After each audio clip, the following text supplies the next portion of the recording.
Section ಏನು ಮಾಡ್ತೀವಿ, commerce ಅಂತ ಮಕ್ಕಳಿಗೆ ಸಾಮಾನ್ಯವಾಗಿ ಈ ವ್ಯವಹಾರ ಜ್ಞಾನ ಎಲ್ಲ ಕಲಿಸ್ಬೇಕಾಗ್ತದೆ, ಅದು ಪ್ರಾಕ್ಟಿಕಲ್ಲಾಗಿ. ಸೊ ರೆಗ್ಯುಲರ್ ಸಿಲೆಬಸ್ ಜೊತೆಗೆ ಈ ಪ್ರಾಕ್ಟಿಕಲ್ಲಾಗಿ ಒಂದು ವ್ಯವಹಾರ ಅವ್ರಿಗೆ ಗೊತ್ತಾಗಲಿ ಅಂತಕ್ಕಂಥ ಉದ್ದೇಶದಿಂದ ಈ ಫುಡ್ ಫೆಸ್ಟಿವಲ್ ಅಂತಕ್ಕಂಥದ್ದು ಪ್ರತಿ ವರ್ಷ ನಾವು ಆಯೋಜನೆ ಮಾಡ್ತಾಯಿದ್ವಿ. ಇದರಲ್ಲೇನಾಗುತ್ತೆ, ಮಕ್ಕಳು ಅವರೇ ಸ್ವಂತ ಹಣ ಹಾಕ್ಕೊತಾರೆ. ಹಣ ಹಾಕ್ಕೊಂಡು ಎಷ್ಟು ಬಡ್ಜೆಟ್ ಆಗುತ್ತೆ ಅಂತ ಲೆಕ್ಕ ಹಾಕ್ಕೊಡ್ತಾರೆ. ಅದ್ರಲ್ಲಿ ಪ್ರಿಪ್ರೇಷನ್ ಮಾಡ್ತಾರೆ.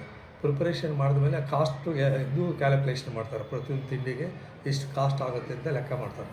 ಆ ಲೆಕ್ಕದ ಪ್ರಕಾರ ಒಂದು menu list plus rate list ಮಾಡ್ತಾರೆ. ರೇಟ್ ಲಿಸ್ಟ್ ಮಾಡಿಬಿಟ್ಟು ಅದು ಪಬ್ಲಿಷ್ ಮಾಡ್ತಾರೆ. ಸೊ ನಮ್ಮ ಶಾಲೆಯಲ್ಲಿರ್ತಕ್ಕಂಥ ಮಕ್ಕಳು ಪೇರೆಂಟ್ಸ್ ಎಲ್ಲ ಬಂದು ಅದನ್ನು ಪರ್ಚೇಸ್ ಮಾಡ್ತಾರೆ.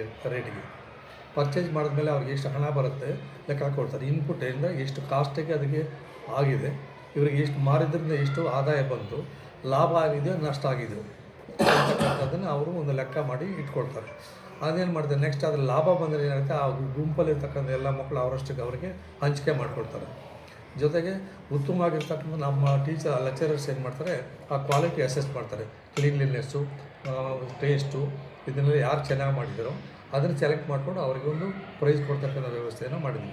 ಈ ಮಕ್ಕಳಿಗೆ ಈ ವ್ಯವಹಾರ ಜ್ಞಾನ ಈಗಲಿಂದಲೇ ಕಲೀಲಿ ಅಂತಕ್ಕಂಥ ಉದ್ದೇಶದಿಂದ ಈ ಒಂದು ಉತ್ಸವನ ಪ್ರತಿ ವರ್ಷ ನಾವು ಆಯೋಜನೆ ಮಾಡ್ತಾಯಿದ್ದೀವಿ.